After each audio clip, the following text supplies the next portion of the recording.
북한은 4일 이날 오후 3시 특별중대보도를 통해 국방부 학원 과학자, 기술자들은 새로 연구 개발한 대륙간 탄도로켓 화성 14형 시험 발사를 성공적으로 진행했다고 밝혔습니다. 북한은 김 위원장이 이날 로켓 발사 과정을 현지에서 직접 관찰했으며 빛나는 성공을 세계 만방에 장엄히 선언했다고 국방부 학원 보도를 통해 전했습니다. 우리 군 당국은 북한이 이날 오전 9시 40분께 평안북도 방현 일대에서 동해상으로 탄도미사일을 발사해 40여 분간 930여 킬로미터를 날려 보냈다고 밝혔습니다. 북한의 이번 발사는 문재인 대통령과 도널드 트럼프 미국 대통령이 한국 시간 기준으로 1일 새벽 한미 정상회담을 마친 지 3일 만입니다.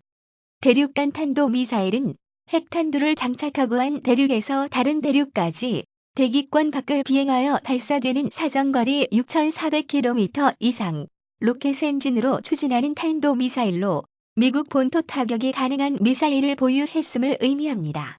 북한은 탄도로켓 화성 14형은 4일 오전 9시 우리나라 서북부 지대에서 발사되어 예정된 비행궤도를 따라 39분간 비행하여 조선 동해 공해상에 설정된 목표 수역을 정확히 타격하였다고 밝혔습니다.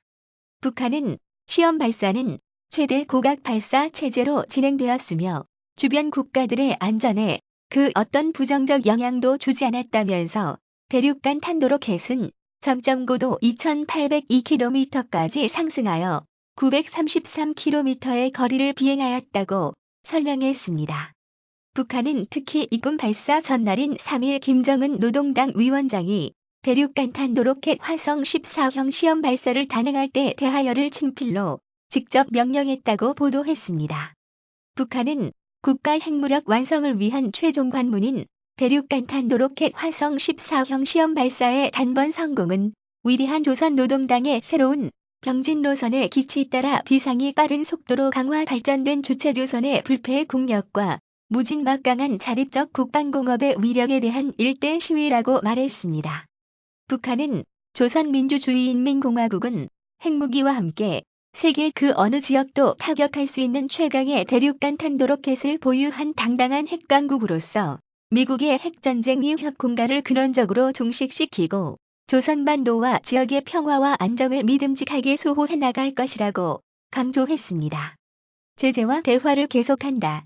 한미 정상회담 결과에 대한 북한의 첫 반응을 보인 것으로 강한 불만을 표시한 것으로 보입니다.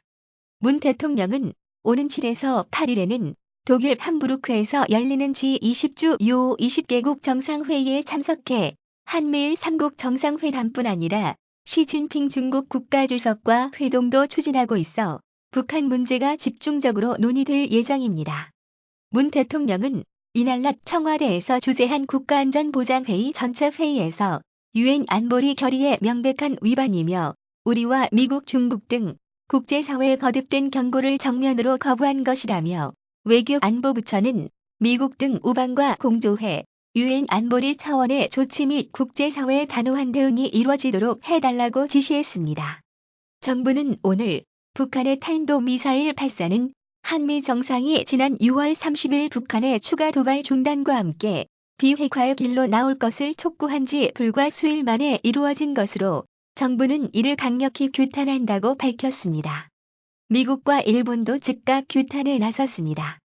도널드 트럼프 미국 대통령은 현지 시간 3일 밤 트위터에 북한이 방금 또 다른 미사일을 발사했다. 이 사람은 할 일이 그렇게도 없나 does this guy have anything better to do with his life? 라고 적었습니다. 트럼프 대통령은 한국과 일본이 이것을 더 견뎌야 한다는 것이 믿기지 않는다. 아마도 중국이 북한을 더 압박해 이 난센스 같은 상황을 끝내야 할 것이라고 말했습니다.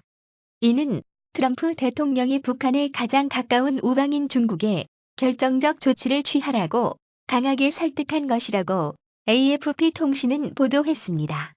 일본 정부도 강력 반발했습니다. 아베 신조 총리는 이날 북한 탄도미사일 발사 후 국가안전보장회의를 주재한 후 G20 정상회의 기간 열리는 한미일 정상회의에서 3국의 강한 결속을 토대로 국제사회의 압력을 강화해 나갈 것이라며 북한의 이번 미사일 발사는 거듭된 국제사회의 경고를 무시한 것으로 북한의 위협이 더욱 증가했음을 명확히 보여주는 것이라고 말했습니다. 아베 신조 총리는 G20에는 세계의 지도자들이 모인다.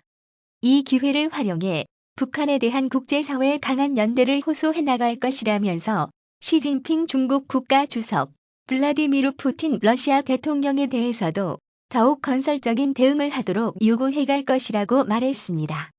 일본 정부 대변인인 스가 요시히데 관방장관은 긴급 브리핑을 통해 북한 탄도미사일 발사가 유엔 안전보장이사회 결의를 명백히 위반한 것이라고 강하게 규탄했습니다. 스가 장관은 이번 탄도미사일 발사는 항공기나 선박의 안전 확보라는 관점에서 매우 문제가 있는 행동으로 이런 북한의 거듭되는 도발 행위는 결코 용인할 수 없다고 비난했습니다. 중국도 북한의 미사일 발사에 대해 비난했지만 대화와 협상이라는 기존 입장을 고수했습니다.耿수왕 중국 외교부 대변인은 이날 정례 내외신 브리핑에서 중국은 북한이 안보리 규정을 위반하고 발사한 행동에 반대한다며 북한이 또다시 안보리 위반 행동을 하지 말고 대화와 협상을 다시 시작하기 위해 필요한 조건을 만들기를 촉구한다고 말했습니다. 耿 대변인은 또 한반도 상황은 복잡하고 민감하다. 관련 각국은 모두 냉정과 자제를 유지하고 조속히 긴장을 완화시키고 한반도 문제를 평화와 대화의 올바른 궤도로 다시 되돌릴 수 있게 노력하기 바란다고 말했습니다.